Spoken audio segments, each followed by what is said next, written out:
Pues resulta profundamente contraintuitivo pensar que invertir miles de millones en construir hospitales nuevos pueda ser en realidad una receta perfecta para destruir un sistema sanitario. Totalmente. Suena rarísimo. Claro, porque sobre el papel suena maravilloso. O sea, más edificios, más camas, más tecnología punta.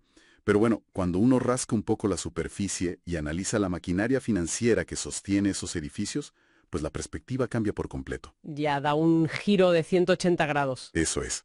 Y hoy, en nuestro análisis a fondo, nos vamos a sumergir en la crisis estructural del sistema de salud en Colombia. Y lo vamos a hacer a través del prisma de un documento técnico sumamente revelador titulado Los parches de la salud partidista. Es un documento fascinante. O sea, está firmado por el doctor Jorge Augusto Miranda Cadavid, que es médico de la Universidad Nacional de Colombia. Y lo que aporta este texto al debate no es ruido político, sino una disección casi quirúrgica de las propuestas actuales. Una radiografía completa, vamos. Exacto. Su tesis central es que la clase política colombiana lleva décadas intentando apagar un incendio forestal con vasos de agua. Madre mía. Sí, sí. O utilizando la potente metáfora visual que da título al documento y que de hecho articula todo su análisis, viene a decir que el sistema tiene una gotera inmensa y estructural en el techo y los responsables de arreglarla se limitan a poner cubos en el suelo para recoger el agua. Es una imagen súper gráfica. Y nuestra misión en este espacio es desglosar exactamente qué significa eso. O sea, queremos destilar las ideas de este autor con total imparcialidad para quien nos escucha. Claro, eso es fundamental aclararlo. Sí, sí, a lo largo de la conversación vamos a mencionar nombres propios de figuras políticas colombianas, como Cepeda, Restrepo o Valencia, sencillamente porque son los casos de estudio que utiliza el texto original. Eso es, son los ejemplos del autor. Exacto. Pero que quede muy claro desde este primer minuto que no tomamos partido por ninguna ideología. Nos limitamos a exponer de manera objetiva los argumentos técnicos, operativos y financieros que el doctor Miranda Cadavid plasma en su análisis. Queremos entender cómo funciona el motor, no quién conduce el coche. Me parece el enfoque perfecto. Vale, pues vamos a desglosar esto, empezando por esa metáfora del balde de agua, porque el documento identifica varios baldes muy específicos, ¿verdad? Así es.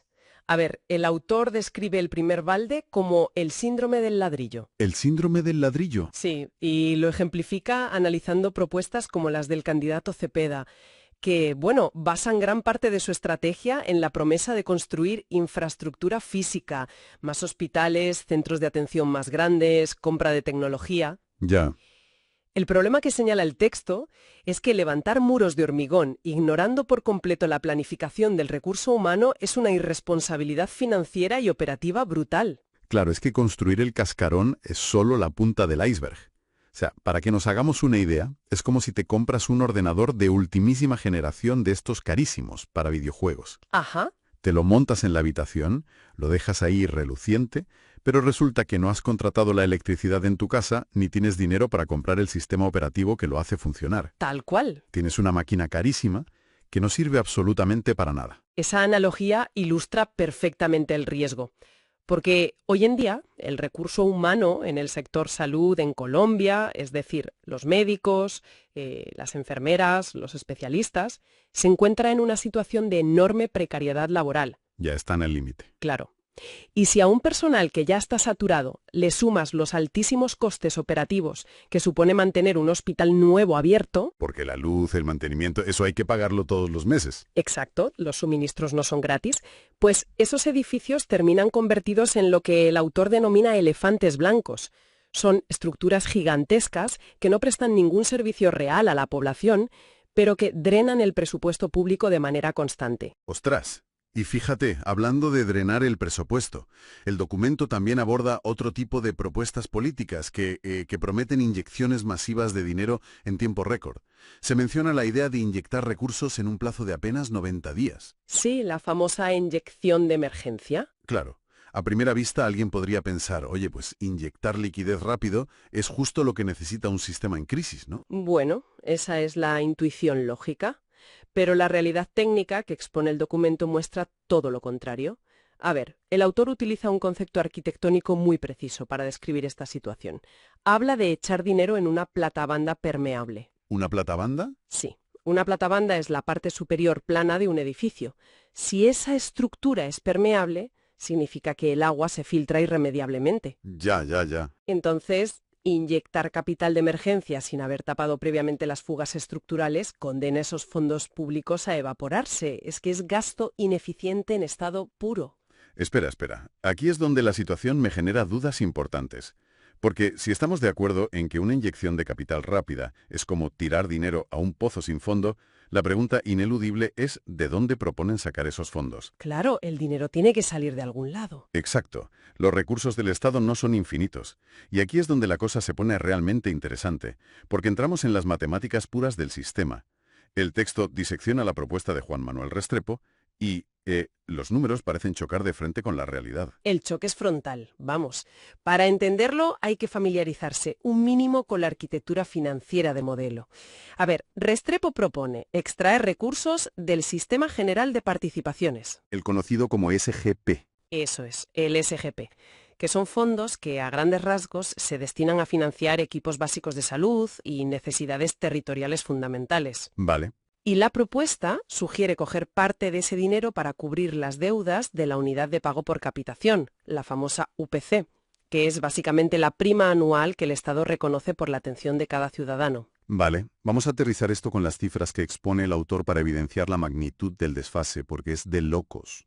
La propuesta plantea utilizar unos 4,3 billones de pesos de ese fondo básico. Ajá. Pero es que el agujero de deuda que tiene la UPC ronda los 32 billones de pesos. 32. Sí. O sea, es intentar tapar un cráter provocado por un meteorito con una simple tirita. Es que matemáticamente es un esfuerzo fútil. Totalmente. Por eso el autor lo define como un saludo a la bandera. Es una medida puramente cosmética. Y el documento utiliza un refrán muy descriptivo para esto. Desvestir un santo para vestir a otro. Claro, le quitas a uno para medio tapar a otro. Exacto. Estás quitando financiación a los equipos de salud básicos, que recordemos son la primera línea de defensa para mantener a la gente sana, para intentar rellenar un déficit que es casi 8 veces mayor. Al final debilitas la base del sistema y ni siquiera logras resolver la deuda de la cúpula. Es un despropósito. Pero hay algo en el texto que va un paso más allá de esta simple resta. Hay una discrepancia contable sobre los ahorros administrativos. Sí, el tema de la CPS. Eso es. Restrepo plantea que si se obliga a la CPS, que son las entidades promotoras de salud, las administradoras, vaya. Sí. Si se les obliga a reducir sus gastos de administración del 10% al 7%, se generarían unos ahorros mágicos de 3 billones de pesos. Y claro, bajar 3 puntos porcentuales suena súper bien en un discurso, pero ¿por qué el autor afirma que esto no es realista? Pues porque las proyecciones políticas a menudo ignoran la base real de cálculo que recogen los libros de contabilidad. O sea, el doctor Miranda Cadavid demuestra en su análisis que, incluso siendo extremadamente optimistas, ese ahorro administrativo llegaría escasamente a los 2,3 billones de pesos. No a los 3 billones prometidos. Para nada. Existe un afán tremendo por inflar las expectativas de ahorro para cuadrar los presupuestos electorales. Y aquí es donde el autor lanza una advertencia vital. Que raspar la olla no sirve de nada si el fondo de la olla sigue estando lleno de agujeros. Ya. Y ojo, porque intentar raspar esa olla lleva a plantear soluciones que el documento califica directamente de riesgos éticos inaceptables. O sea, se menciona la idea de utilizar subastas para liquidar cuentas prescritas. Ese es un tema delicado. Claro, estamos hablando de deudas antiguísimas que legalmente ya han caducado, cuentas que llevan años en un limbo administrativo. Y subastar esas cuentas prescritas es literalmente jugar a la ruleta rusa con el presupuesto estatal. La recomendación técnica y tajante que hace el texto no pasa por inventar mecanismos financieros exóticos. Entonces, ¿qué propone? Lo que propone es que las autoridades competentes, concretamente el Ministerio de Salud, la Supersalud y la Contraloría, asuman de una vez el coste político de hacer una depuración contable real. Deben dar de baja lo que el autor llama carteras infladas y mentirosas. A ver, déjame ver si entiendo bien este concepto de cartera inflada, porque me suena un poco a fraude corporativo. ¿Significa que el sistema mantiene en sus balances un dinero fantasma? Exactamente. O sea, deudas que figuran como pendientes de cobro para que las cuentas parezcan saneadas, pero que en el fondo todo el mundo sabe que jamás se van a cobrar. Ese es exactamente el mecanismo. Es puro maquillaje financiero. Si admitieran que esos miles de millones son irrecuperables, pues tendrían que declarar la quiebra técnica de un montón de entidades. Madre mía. Claro. Por eso prefieren mantener el dinero fantasma en los libros. Pero es que planificar la salud pública de todo un país basándose en activos que no existen es una receta para el colapso inminente. Lo cual nos lleva a la pregunta del millón. Si asumimos que los balances están sistemáticamente maquillados y llenos de estas carteras infladas, la clave está en comprender qué es lo que infla esos números en primer lugar. O sea, ¿de dónde salen facturas tan inmensas e impagables? Y el documento nos da la respuesta. Sí, conecta todo este caos financiero con una práctica operativa muy concreta, el incentivo perverso del upcoding. Sí, el upcoding. El autor describe todo un ecosistema de río revuelto. Ante la falta de controles estrictos y la existencia de deudas antiguas que jamás se han auditado, ciertos actores del sistema encuentran la oportunidad perfecta para maximizar sus beneficios. A costa del erario público, claro. Por supuesto. Y el upcoding es la herramienta principal para lograrlo. Consiste básicamente en sobrefacturar un procedimiento médico, atribuyéndole a una complejidad que en realidad nunca existió. Vale, vamos a poner un ejemplo para que la audiencia lo vea clarísimo. Un paciente ingresa con un dolor de estómago moderado. Se le da un antiácido y se le manda a casa a descansar. Una atención básica. Eso es. Pero en la factura que se le pasa al sistema público, ese mismo paciente aparece clasificado bajo un código de observación gástrica de alta complejidad con riesgo de perforación. Exacto. Claro, el papel lo aguanta todo, pero la factura se multiplica por 10. Exactamente. En un sistema donde los controles de auditoría fallan o están colapsados, esa factura inflada pasa a engrosar la deuda general. Por eso, cuando el documento analiza la propuesta de la figura política Paloma Valencia, Que sugiere inyectar de golpe 9 billones de pesos. sí, 9 billones, pues la alerta del autor es máxima. Miranda Cadavid advierte que si se inyecta esa cantidad brutal de liquidez, sin haber establecido antes mecanismos independientes y feroces para verificar la veracidad de esas facturas acumuladas, Es echar gasolina al fuego. es que lo único que consigues es premiar económicamente la corrupción. Es financiar el upcoding directamente con dinero público. Es que tela.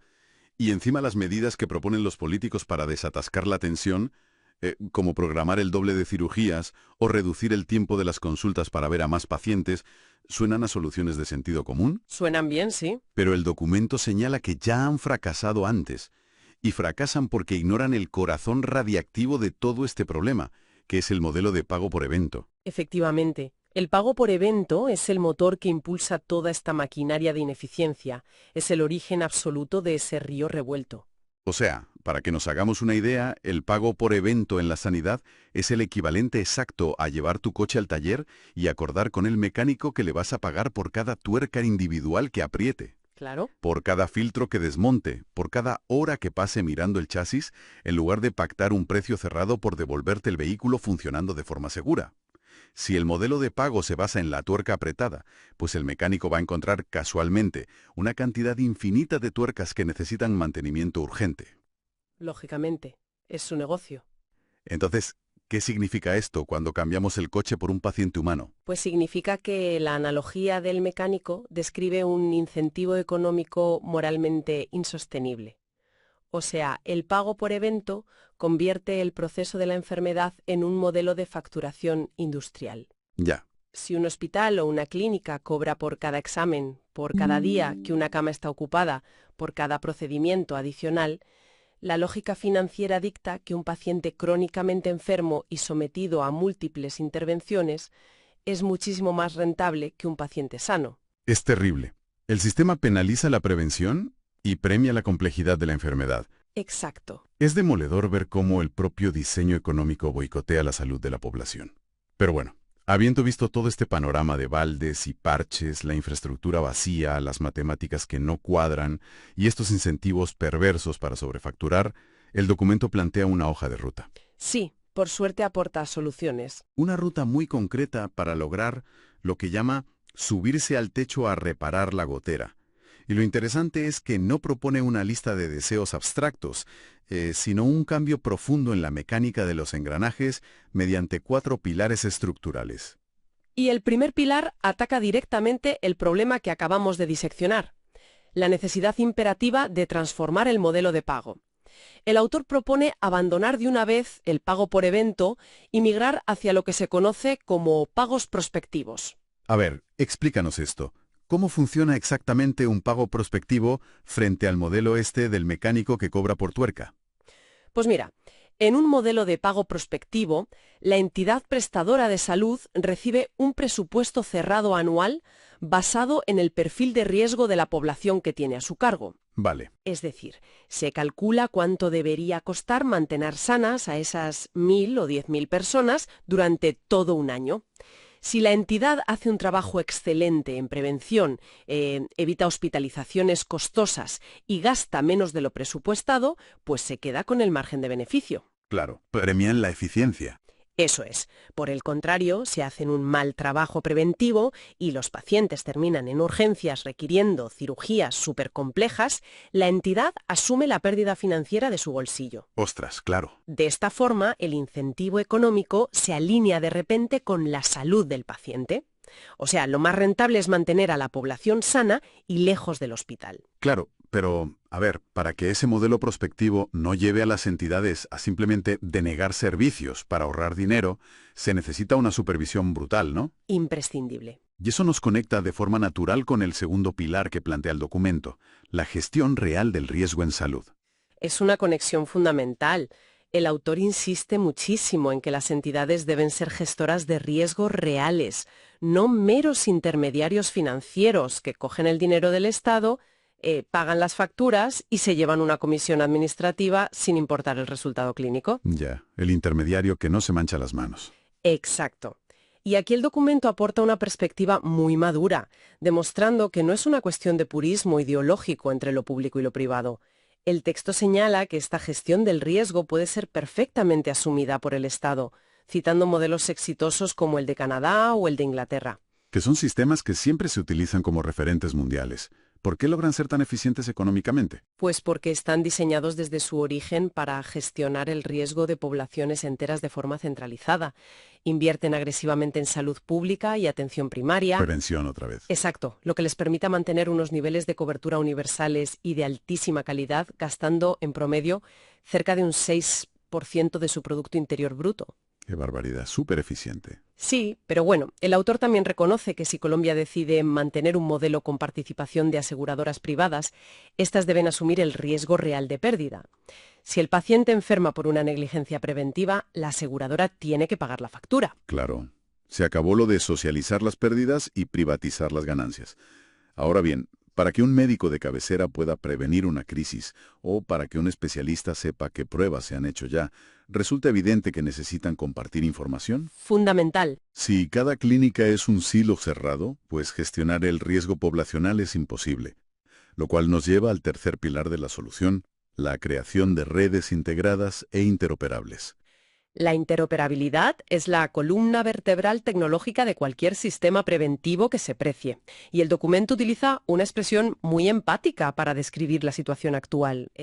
Habla del laberinto para el paciente. Y laberinto, totalmente. Porque cuando no hay redes integradas, la información médica simplemente no fluye. Y es una experiencia agotadora y súper deshumanizante, que lamentablemente resulta muy familiar para cualquiera de los que nos escuchen que haya dependido del sistema. Sin duda. O sea, tener que recorrer la ciudad buscando autorizaciones, llevando fotocopias de un historial médico en papel de un especialista a otro, repitiendo análisis de sangre porque resulta que el hospital B no puede leer la base de datos del hospital A. Es que es el pan de cada día. El sistema obliga a una persona que está enferma a ejercer de mensajero administrativo, multiplicando encima los costes por duplicidad de pruebas. Pues acabar con ese laberinto mediante bases de datos unificadas e historiales clínicos electrónicos que se compartan de verdad no es solo una cuestión de comodidad para el paciente. Ya. Es una herramienta crítica para el cuarto y último pilar de la propuesta de Miranda Cadavid, que es la atención primaria y predictiva. Y este pilar parece ser el destino final de toda la reestructuración. Pero, ¿cómo se traduce esta atención predictiva en un ahorro real para las finanzas del país? Pues mira, la mecánica de la atención predictiva se basa en la anticipación, utilizando datos. Vale. Significa que a través de esa red integrada, el sistema detecta a un individuo con, por ejemplo, marcadores de prediabetes. Ajá. En lugar de esperar 5 años a ver qué pasa, se le asigna inmediatamente un nutricionista, un programa de ejercicio y medicación básica. El coste de esa intervención ambulatoria es minúsculo, minúsculo en comparación con el coste de tener que amputarle un pie a ese mismo paciente media década después. O someterlo a diálisis semanal de por vida. Exactamente. El objetivo clínico, ético y financiero de subirse al techo a arreglar la gotera es evitar a toda costa que el paciente pise la unidad de alta complejidad de un hospital, por una causa que, oye, se podía haber evitado en su propio centro de salud meses antes. Es que eso cambia por completo el paradigma. O sea, ya no se trata de prometer hospitales gigantescos para tratar enfermedades avanzadas, sino de invertir en la base para que esos hospitales no sean necesarios. Esa es la clave de todo. Y creo que esto nos lleva al corazón de lo que verdaderamente aporta este análisis a fondo. Si tuviéramos que sintetizar la denuncia que hacen los parches de la salud partidista, sería que la discusión política actual orbita alrededor de la cosmética. Pura cosmética, ¿sí?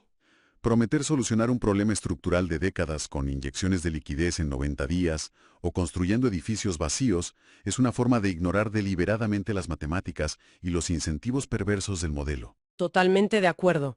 Se requiere un cambio en la gobernanza misma del sistema de salud, modificar de raíz cómo fluye el dinero, cómo se audita cada factura y cómo se premia el éxito clínico frente al volumen de procedimientos. Hay una frase hacia el final del documento del Dr. Miranda Cadavid que creo que condensa todo este análisis con una contundencia impecable. ¿Cuál es? Dice así: la mejor factura es la que no tiene que emitirse porque la población está sana. Uf, qué gran verdad. Es una obviedad tremenda, pero dentro del entramado financiero actual resulta un concepto absolutamente revolucionario. Es una premisa brillante que obliga a replantear el propósito de las instituciones sanitarias. Y bueno, tomando esa idea de que la mejor factura es la que no existe, creo que cabe plantear una última reflexión sobre las dinámicas ocultas de esta crisis. A ver, cuéntame. Los SAL. O sea, estamos hablando de miles de millones de pesos que fluyen a través de la industria del tratamiento continuo. Sí, una maquinaria inmensa que depende de que haya pacientes ocupando camas y consumiendo insumos de forma constante. Exactamente. Entonces, el pensamiento que surge para quien nos escucha es el siguiente. Si un modelo preventivo y estructural se implementa verdaderamente con éxito, si la atención primaria funciona, si el riesgo se gestiona bien y la sociedad se vuelve de forma repentina drásticamente más sana, El volumen de facturación caería en picado. completamente. Entonces, la pregunta ineludible es, ¿qué nivel de resistencia estructural opondrán esas mismas industrias que hoy se benefician del colapso? Porque si la prevención triunfa y la enfermedad retrocede, existe toda una economía multimillonaria que pierde su modelo de negocio. ¡Ostras! Es una reflexión potentísima que arroja mucha luz sobre las fuerzas reales que pueden estar bloqueando las reformas estructurales desde la sombra, mucho más allá de los debates ideológicos que vemos todos los días en los titulares de prensa. Ahí lo dejo, para pensarlo. Desde luego que sí, y con esta perspectiva tan reveladora, cerramos nuestro análisis a fondo de hoy sobre esta crisis sanitaria. Muchísimas gracias por habernos acompañado en este esfuerzo por mirar más allá de los discursos políticos y entender de verdad las tuercas y engranajes que mueven el sistema. Hasta la próxima. Un saludo, hasta pronto.